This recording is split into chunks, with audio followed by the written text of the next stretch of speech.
The hype train isn't stopping, baby! Class armor sets are coming back in Shadowlands. Mike Morhaime admits WoW's biggest fault, and ray tracing will actually be available in World of Warcraft? All this plus a lot more in today's On Cooldown, your weekly WoW news show.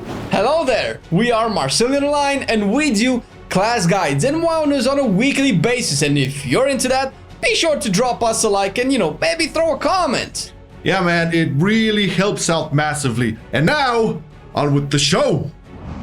There was a lot of good pieces of information we got from the Ion Hazzikostas interview with Zoltan, and one of them is the return of class-themed armors. Yes! Ion did mention that they received a lot of feedback on this and has confirmed that they are looking for returning to class sets later down the line in Shadowlands.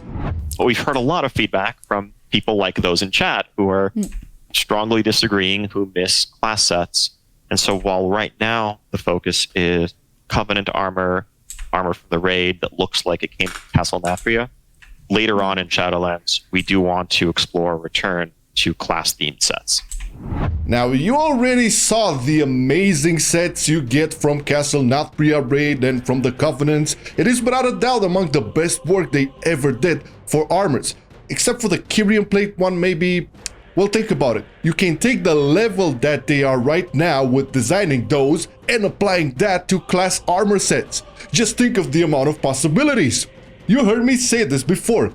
You live in an age where customization is part of everything you do. Your phone, your laptop, your social media. I mean, it's not a big reveal that this is one of the core pillars of motivation for human beings, striving to become individual, their own selves, and express it as they see fit. This applies to video games, especially World of Warcraft, where for so long you were represented by your class and your little solo story questing and the armor you transmog. Just look around in game and count on your hand the amount of people rocking current raid set gear. It's clear that most players prefer the identity of their class, so the majority will have Legion transmog or earlier expansion transmog options. Now, aesthetics aside, this also makes way for tier set bonuses, another feature that a big part of the community has asked for, more or less similar to the PvP vendor requests. Tier sets represent a simple yet effective method of your character progress in-game and have a satisfying reward at the end with a possibility to either at least increase your power or change some of your gameplay completely. It was refreshing in previous expansions, it will be even more refreshing after coming back from whatever forging and corruptions. Aesthetics and tier set bonuses make for a great package to have in future patches of Shadowlands.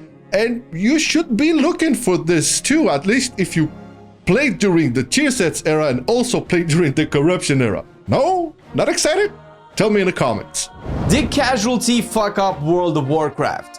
Mike Morhaime was recently interviewed, link down below, and he answered some interesting questions. Mike essentially left Blizzard about a year ago and hasn't had any major public statements since then. Now, after all this time, it seems like he is letting out some of his thoughts that have accumulated over the years.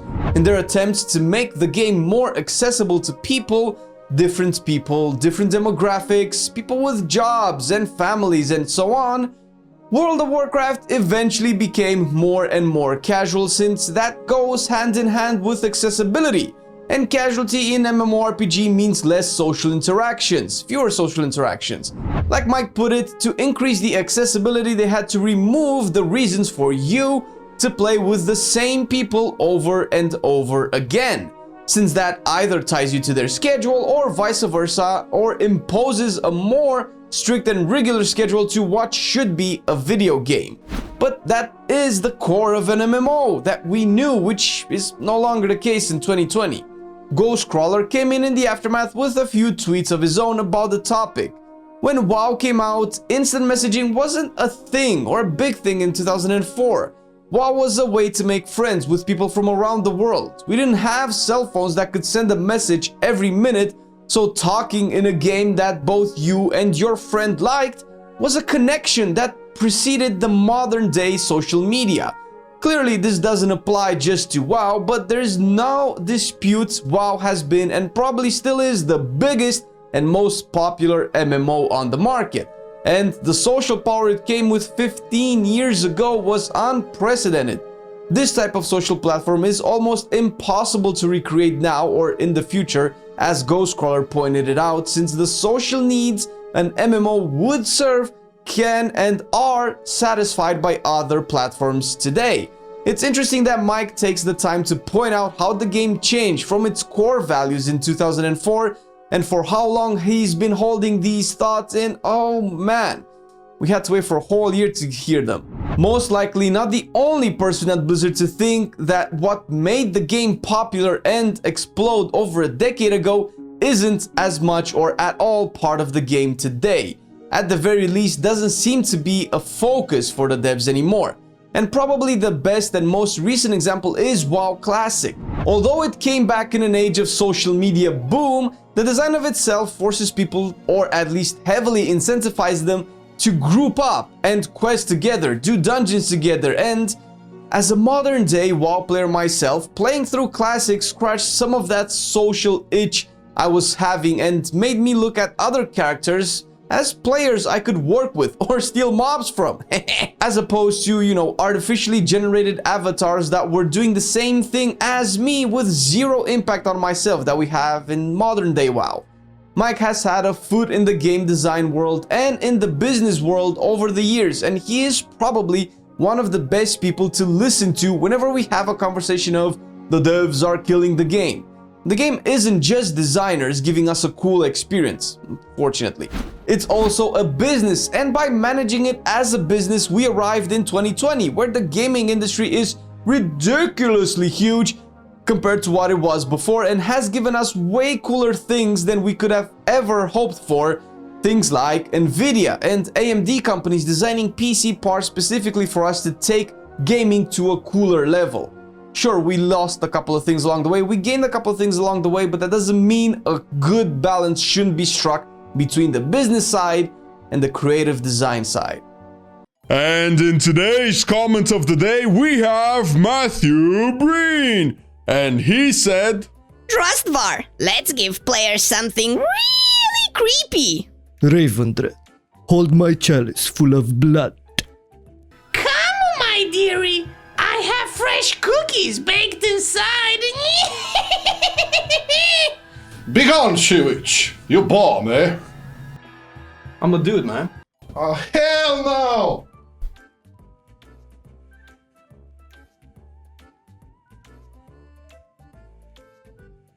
Well, I'm betting you weren't expecting this one. Ray tracing in World of Warcraft.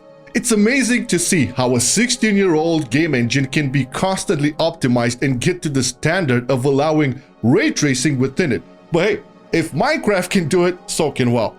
What is ray tracing, you ask? Well, without not getting too technical here, ray tracing is a much better rendering solution for games based on a new technology developed by Nvidia. Yes, in order to have this, you need an RTX video card. Sure, this has been used for years in the movies and cinematics, but listen, currently WoW makes use of the standard rasterization when calculating shaders and lighting, and this has proven its limitations, especially when games like World of Warcraft are making use of shaders to calculate lighting, reflections, and shadows on a 2D screen, your monitor. Ray tracing does a much superior job at this because it tracks all the possible rays from different light sources within the game, making use only of the visual field you would have by playing your character. This allows for much more detailed shadows, reflections, and lighting effects overall. I know it's a lot more to this, but hey, I'm trying to explain it at the best I can so all the non-tech folks understand. Bottom line, when Shadowlands launches and you have an RTX card, your game will look absolutely gorgeous, and you can probably see footage from an experiment made by Jay a while back to just show that ray tracing is indeed possible to be implemented in WoW, although at a lower frame rate cost.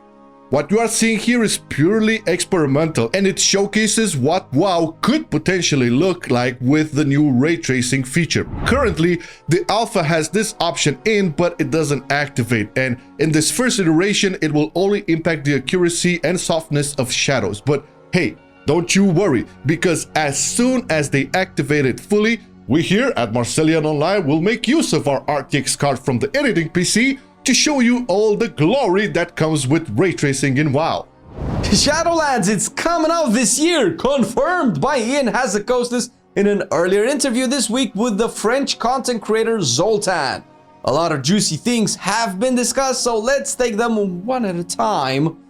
The release date for Shadowlands has been speculated since BlizzCon, and with the recent world developments, we were in the right to assume the release will be delayed, and it wouldn't have been a surprise, honestly. However sad that revelation would have been. The fact that amidst all of this, Ion still mentioned that the plan for the release is still 2020 generated some mixed feelings right here.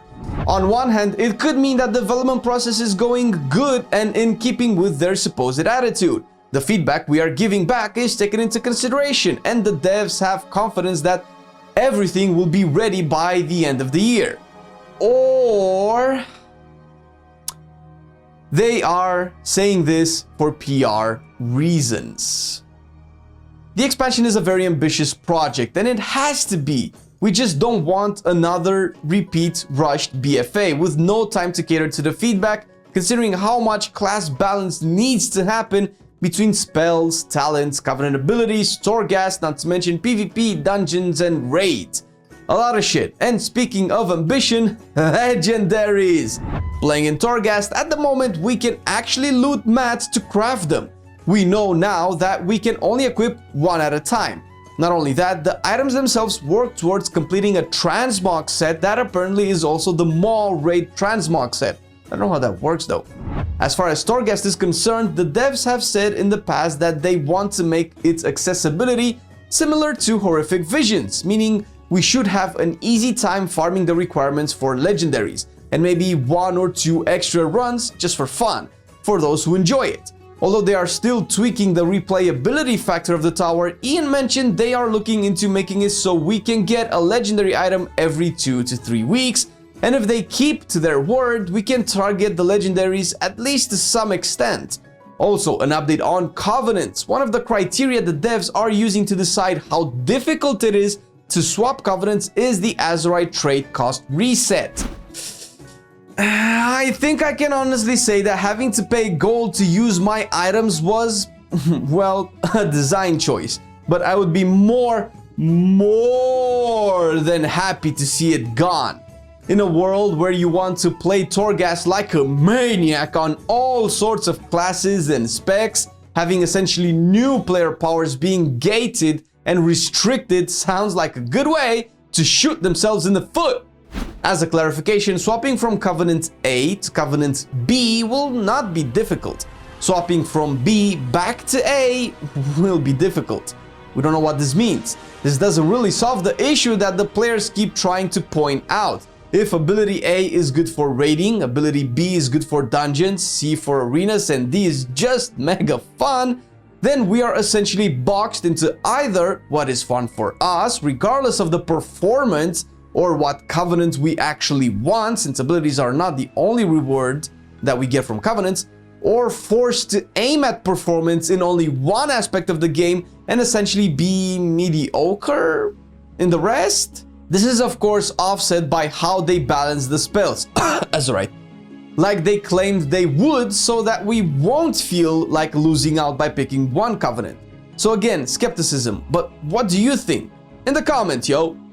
Now, you know these types of videos could not be made possible without the support of you lovely people, the Patreons. First of all, thank you so much, guys, for everything that you do. What do they support, Flame? What do they put their money on? Right now, you guys are putting money on 2 class guides per week, 1 news show, and future alpha footages, plus 5 streams. We don't have fingers. Yeah, it's just too many. And of course, more to come, because our focus is always to be bigger and better. So thank you very much for the support, guys. And if you, dear viewer, are also interested in seeing what this is all about and supporting a little bit more, the link to our Patreon is down below and you can click it. There's some goodies waiting for you. Also, a big shout out to all of our Twitch subs. You guys are absolute legends. And remember, we stream 5 days a week, as Flame mentioned earlier. And hey, All of the details are in the description. You can check out the Patreon, the Twitch, the merchandise. Check this shit out. This is with Marcy. Check that shit out. This is with Horde, and a whole lot of designs on the Teespring link. And with that, thank you so much for watching. See you next one. See you See you next one. See you next one. Okay? We're keeping it. Yes. Oh, fuck, man. Have a great weekend, guys. Take care, everybody.